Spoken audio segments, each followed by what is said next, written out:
আমি আপনার টেন্ডার যেন বাতিল করার বিষয়ে সবাই মিলে লড়তে হবে একসাথে, এর বিরুদ্ধে।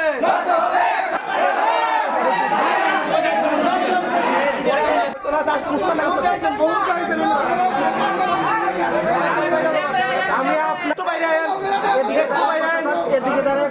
আপনার কাছে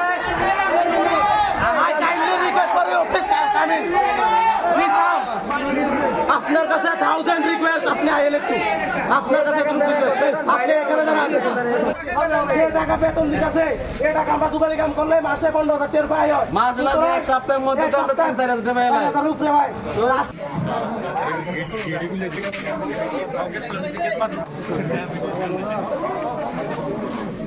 আমরা গত 5 তারিখ আগে গেছিলাম। আমরা বিদ্যুৎ দপ্তরে আছি, বিগত 5 বছর ধরে কাজ করতে আছি। আমরা 640 জনের মতন ভাই আছি।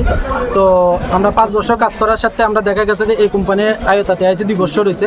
এই কোম্পানি কি করে আমরা 6 মাসে 2 মাসের স্যালারি দিই, ঠিক আছে। এতে আমরা চলতে প্রচণ্ড অসুবিধা হয়, মানে চলতেই পারে না। 2 মাসের স্যালারি দিয়ে এত 6 মাস চলা যায় না। তো দেখা গেছে তার কাছে এই করতে করতে আমরা এখন পর্যন্ত 6 মাসের টাকা পাই। তারা অলরেডি টেন্ডারে মেয়াদ শেষ হয়ে গেছে। তারা আমরা যে টাকাটা পানা, ওইটা যে বকেয়া টাকাটা আছে ওই টাকাটা ক্লিয়ার করতে আসে না। আমরা যে টাকাটা পানা, পাশাপাশি আমরা যে ইপিএফের টাকাটা আছে ওই টাকাটা আমরা ক্লিয়ার চাই। আজকের দিনের ভিতরে লাগবে। তারা অলরেডি একবার সময় দেওয়া হয়েছে, আজকে আমরা ক্লিয়ার লাগবো। আর পাশাপাশি দেখা গেছে কি তার কাছে আমরা আরও টাকা বানা আছি, কিসের টাকা আমরা সিকিউরিটি মানি হিসাবে আমরা 670 জন ভাইয়ের থেকে, কারোর থেকে 25,000, কারোর থেকে 50,000, কারোর থেকে 1 লাখ টাকা, কারোর থেকে 1,80,000 টাকা লইয়া গেছে সিকিউরিটি মানি কইয়া সেটার টাকাটা। তো সিকিউরিটি মানিটা আমি তো জানি যতটুকু, তোমার যদি টেন্ডার যদি শেষ হয়ে যায় তুমি ওই টাকাটা ব্যাক করে দিবা। তার কাছে যখন আমরা টাকা লাগে হয় তারা গজে তারা কোনো টাকা নিছে না। তারা কিছুদিন আগে আমরা যখন এখান থেকে যাবো, ওই দিন যখন আমরা এখান থেকে গেছি গা, তারা এরপরের দিন প্রেস ডেকে সেটা মিটিং করছে। আমরা নাকি তারা লোক না। আমি আপনারা একটাই জিনিসে দেখাতাম চাই, তারা যদি লোকে যদি না হয়ে থাকে, আমার যে স্যালারিটা ঢুকে এটা এআরকে থেকে ঢুকে, ঠিক আছে। এআরকে প্রাইভেট লিমিটেড থেকে আমার এআরকে মানে বেতনটা ঢুকতেছে। তাহলে আমি কালকে মিটিং করে সেটা সাংবাদিক বাইরের ডাক্কা সেটা বন্ধুরা ডাক্কা সেটা কবে যে আমরা তারা লোক না, তারা করতে গেছে আমি চিনি না। তারা এই মিথ্যা অপচারটা করতে আছে। আমরা তার কাছে, তার মালিকের কাছে ওখানে একটাই দাবি, মালিক বাইরে আইব, মালিক বাইরে আয় সেটা আমরা অ্যাকাউন্টে টাকা দিব, আমরা এখান থেকে যাবো। আমরা বকেয়া স্যালারিটা পাইতেছি না, ইপিএফ পাইতেছি না।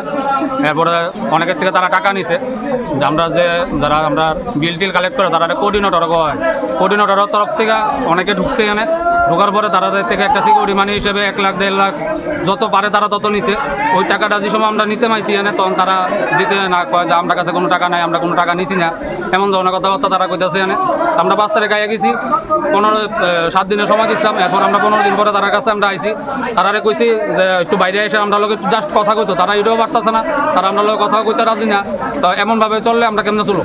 6 মাস 7 মাস ধরে 8 মাস ধরে একটা লোক, সাধারণ মানুষ যদি 100 টাকাও যদি কারো কাছে পাবো না, এই লোকটা তো খুব কষ্ট হয়। আমরা 6,980 টাকা করে বেতন পাই। এই বেতন ভাই কেমনে চলে? আমরা কাজ করে তারাও তো একে তো হাজিরা আমরা খুবই কম। আচ্ছা ঠিক আছে, 12,000-13,000 টাকা। যে সময় মহামারী আসলো, করোনা আসলো, বন্যা আসলো, নির্দ্বিধায় কাজ করে গেছে। অন্য নির্দ্বিধায় কাজ করতেছি। আমরা অনেক স্টাফ আছে না, তারা ডিউটি করতেছে, যাতে ডিউটির যাতে রাজ্যবাসীর যাতে কোনো সমস্যা যাতে না হয়। আমরা এই লেগে আমরা কাজ করে যাইতেছি কন্টিনিউ।